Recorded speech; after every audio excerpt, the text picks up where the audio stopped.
দর্শক, আমি আছি আপনাদের সাথে ইশতিয়াক আসিফ। আপনারা ইতিমধ্যেই শুনতে পেয়েছেন বাংলাদেশের এক যুবক তাক লাগিয়ে দিয়েছে। মূলত কেন তাক লাগিয়ে দিয়েছে? বিমান উড্ডয়নের মাধ্যমে।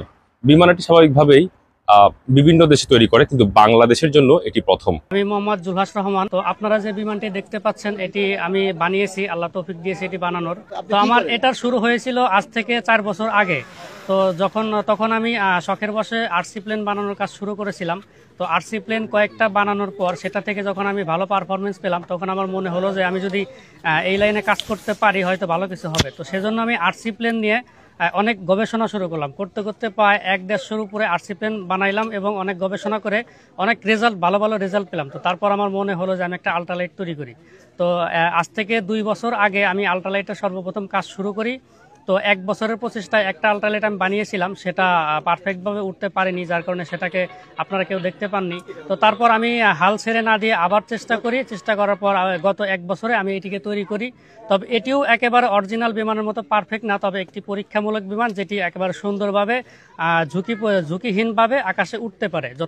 প্রথমবারের মতো এই ব্যক্তি এই বিমান উড্ডয়ন করেছে। হয়তো এটি অল্প কিছুদিন সমালোচনায় থাকবে, তবে আমাদের যেটি প্রয়োজন, এই ধরনের যারা সম্ভাবনাময় আছে তাদেরকে আসলে সামনে নিয়ে আসা।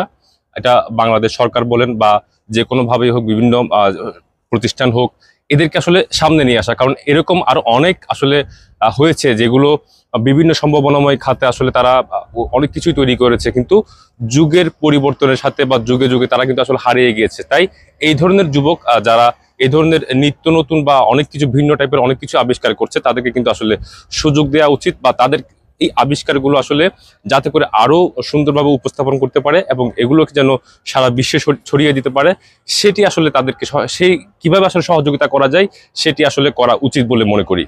যতটুকু সম্ভব আকাশে উঠতে পারে। তা আমার এই প্লেনটির সম্পূর্ণ ওজন আছে 100 কেজি। এটি শুধু প্লেনের ওজন আছে 100 কেজি, আর আমার ওজন আছে 60 কেজি। তো সব মিলে এটি যখন আকাশে উড়ে 160 কেজি ওজন নিয়ে এটি উড়ে। তো এটির যে আপনারা উইং দেখতে পাচ্ছেন, এটি 32 ফিট লম্বা আর বডিটি 18 ফিট লম্বা।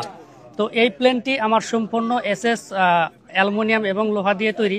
তো এখানে প্রায় 80% অ্যালুমিনিয়াম আছে, 10% এসএস এবং 10% লোহা ব্যবহার করা হয়েছে। আর কভারিং হিসাবে একটি দামি ফেব্রিক ব্যবহার করা হয়েছে, যেটা আপনারা দেখতে পাচ্ছেন আর কি। তো এই প্লেনটিতে আমার একটি সামান্য 7 হর্স পাওয়ার একটি পানির পাম্পের ইঞ্জিন লাগানো হয়েছে।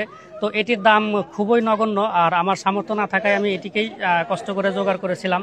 তো আল্লাহর রহমতে এটা দিয়েই ফ্লাই হয়েছে। যেখানে মানুষ 50 এইচপি 40 এইচপি দিয়ে প্লেন বানায়, সেখানে আমার প্লেনটি মাত্র 7 এইচপি ইঞ্জিন দিয়ে আকাশে উড়ে। তো এই প্লেনটি খরচ করতে আমার টোটাল 1.5 লাখ টাকা খরচ হয়েছে।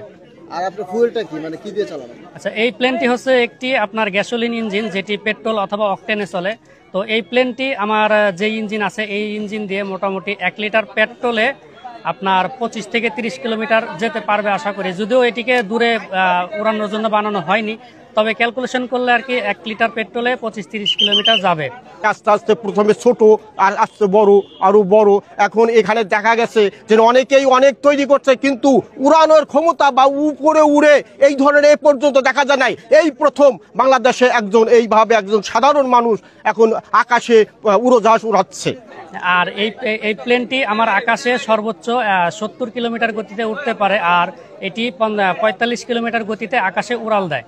তো এটির ব্যালেন্স অনেক ভালো, যেটি আপনারা কিছুক্ষণ পরে দেখতে পাবেন। আমি এটিকে ইনশাল্লাহ উড়িয়ে দেখাবো, তখন আপনারা দেখতে পাবেন এর যে ব্যালেন্স। আর আরেকটা কথা বলি, সেটা হচ্ছে সেফটির বিষয়টা। আমি সবসময় সেফটি মেনটেন করে কাজ করি। যারা আমাকে আগের থেকে চিনেন তারা জানেন যে আমি কতটা সেফটি মেনটেন করি। তো 1 বছর পরে পরিশ্রম করে আমি একটা প্লেন মাত্র 1 মিনিট উড়িয়েছিলাম, যেটা অনেকে দেখেছেন আবার অনেকে দেখেননি। তো এই এক বছরের পরিশ্রমকে আমি 1 মিনিটে সীমাবদ্ধ রেখেছিলাম শুধুমাত্র আমার সেফটির জন্য। সেই প্লেনটি ঝুঁকিপূর্ণ ছিল, তাই সেটি আমি উড়াইনি। আমার নিজের হাতে তৈরি প্লেন, আমি নিজের হাতেই ভেঙে ফেলেছি। তো তারপর আরও কিছু মেধা অর্জন করে আমি এই প্লেনটি তৈরি করে, আর এই প্লেনটি আমার কাছে সম্পূর্ণ সেফ মনে হয়েছে, সেজন্য আমি এটিকে আকাশে উড়ানোর চেষ্টা করেছি। তবে আমি সবসময় আমার সেফটি রেখেছি যে আমি যেখান দিয়ে এটিকে উড়াবো নিচে রানওয়ের মতো পরিবেশ রাখবো, যেন আমার ইঞ্জিন কোনো কারণে বন্ধ হয়ে গেলে বা একটা সিস্টেম কাজ না করলে আমি যেন দ্রুত মাটিতে নেমে আসতে পারি। তো এই পর্যন্ত এই প্লেনটিকে যতবারই উড়ানো হয়েছে সেটি রানওয়ের উপর দিয়ে উড়ানো হয়েছে, কোনো বাড়িঘর বা ঝুঁকিপূর্ণ জায়গার উপর দিয়ে উড়ানো হয়নি। আল্ট্রালাইট প্লেন বানানো কখনো ইউটিউব বা ফেসবুক দেখে শেখা যায় না, হয়তো কারোর থেকে প্রশিক্ষণ নিতে হয় অথবা নিজে গবেষণা করতে হয়। তো আপনারা জানেন যে বাংলাদেশে এরকম গবেষক হয়তো নাই, আর আমাকে হেল্প করার মতো কেউ নাই। তো এটা আমি নিজেই গবেষণা করেছি। একটা প্লেন বানাইতে বড় জোর 2 মাস লাগে, সেখানে আমার 4 বছরের মতো গবেষণা করতে হয়েছে। এর প্রত্যেকটা সিস্টেমকে আমার গবেষণা করে বের করতে হয়েছে। তো এটা আমার সম্পূর্ণ বুদ্ধিমত্তায় তৈরি। তারপরও কিছু কিছু লোক আছে, আমার বড় ভাইকে অনেকে আছে পরিচিত, তারা আমাকে টুকটাক হেল্প করেছে। তো সব মিলেই আমি আর কি এটাকে বানিয়েছি। হ্যাঁ, আমি এয়ারপোর্টে একবার গেছিলাম একটা কাজে, আমি যে ইলেকট্রিক কাজ করি সেই কাজে এয়ারপোর্টের ভিতরে গেছিলাম। তো ওইখানে আমি প্লেন অনেকবার দেখছি, হাতাইছি, কিন্তু আমি কখনো প্লেনে উঠি নাই। তো প্লেনে ওঠার অনুভূতিটা কেমন সেটা আমি কখনো জানতাম না। আমি আমার এই নিজের প্লেন উড়িয়ে সেটাকে আমি উপভোগ করেছি। তো আমার এই স্বপ্নটাও ছিল যে আসলে প্লেনে ওঠা তো সবারই শখ। আমরা যত বাঙালি আছি সবারই আমার কাছে মনে হয় যে সকল বাঙালিরই প্লেনে ওঠা একটা স্বপ্নের বিষয়, যেটা সবাই পারে না, তবে চেষ্টা করতে চাই। তো আমারও এটা প্লেনে ওঠাটা স্বপ্নের বিষয়, আর সেটা যদি আমি নিজে চালাই তাহলে তো কোনো কথাই নেই। তো আর এত বড় স্বপ্নটা পূরণ করার জন্যই আমার এই প্রচেষ্টা। এটার প্রপেলারটা আমি কাঠ দিয়ে তৈরি করেছি, যেটা করতে প্রায় 7-8 দিন সময় লাগছে। তো এটার বুদ্ধিমত্তাও সম্পূর্ণ আমার নিজের। আমি আপনার ইউটিউবে কিছু দেখেছি আর নিজেও কিছু গবেষণা করেছি। এমনকি আমি চায়না থেকে একটা প্রপেলার আনাইছিলাম, ওইটা দেখে এটা বানাইছি। তো ওইটার সাইজ ছোট হওয়ার কারণে ওইটা ব্যবহার করা সম্ভব হয় নাই, আমি এইটা ব্যবহার করছি। তো এটা আলহামদুলিল্লাহ ভালো কাজ করে। আচ্ছা, আমার নেক্সট পরিকল্পনা যেটা আছে, আমার আল্লাহ যদি তৌফিক দেয়, আমার এই বিষয়ে অনেক মেধা অর্জন করার ইচ্ছা আছে, যেটা আমি আমার কাজে এবং আমার দেশের কাজে খরচ করতে চাই। এখন আমার যে স্বপ্ন আছে, যে আমার ইচ্ছা আছে, এর পিছনে যে বাধাগুলো থাকতে পারে সেগুলো হচ্ছে প্রথমত আর্থিক সমস্যা, যেটা আমার আর্থিক সমস্যা শুরু থেকেই। আর দ্বিতীয়ত হচ্ছে প্রশাসনিক সমস্যা। যদি প্রশাসন যদি এটাকে বন্ধ করে দেয় তাহলে সম্ভব না। আর যদি প্রশাসন আমাকে উৎসাহ দেয় বা সাহস দেয়, সুযোগ দেয়, তাহলে আমি ইনশাল্লাহ আজকে হয়তো দেশবাসীর কাছে আমি পরিচিত, ইনশাল্লাহ একদিন আমি বিশ্ববাসীর কাছে পরিচিত হব। হয়তো আপনার আজ থেকে 120 বছর আগে যে প্লেনটা আবিষ্কার হয়েছিল সেটা তো আর আমাদের বাংলাদেশের কেউ করেনি, অন্য কেউ করেছিল। তো আমিও চেষ্টা করব যে আমি হয়তো সেই 120 বছর পিছনে আসি।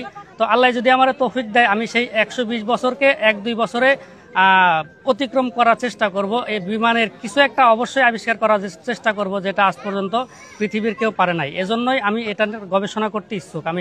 আমার উদ্দেশ্যই হচ্ছে এই বিমানের এমন কিছু আবিষ্কার করা যেটা আমার আগে কেউ করেনি।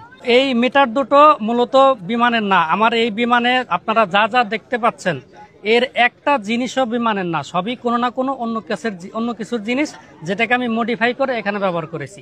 আপনারা যে চাকাগুলো দেখতে পাচ্ছেন, এগুলো ট্রলির চাকা, যেগুলো দিয়ে আপনার ওই লেবাররা ইট টানে, বোঝা টানে, ওগুলোর চাকা। আর সামনে চাকা আছে বাইসাইকেলের চাকা বাচ্চাদের। আর এখানে যে অ্যালুমিনিয়ামগুলো আছে, এগুলো টিউবগুলো দেখতে পাচ্ছেন, এগুলো মানুষ যে বাড়িতে পর্দা টানায় জানালায়, সেই পর্দার টিউবগুলা। তো এখানে সবই দেশীয় জিনিস, একটা বিদেশি জিনিসও নাই, একটা নাট বল্টু এখানে বাইরের দেশের বা বিমানজনিত না। এগুলো সম্পূর্ণ বিমানের বাইরের জিনিস দিয়ে তৈরি। তো বিমানে কখনো রিভার্স গিয়ার হয় না, বিমান শুধু সামনে যায়, পিছনে যায় না। আর এটিকে ডানে বামে অথবা উপরে নিচে কন্ট্রোল করতে হয়। তো এটার ব্রেকিং সিস্টেম, আকাশে কোনো ব্রেকিং সিস্টেম হয় না, এটা কোনো বিমানেই নাই।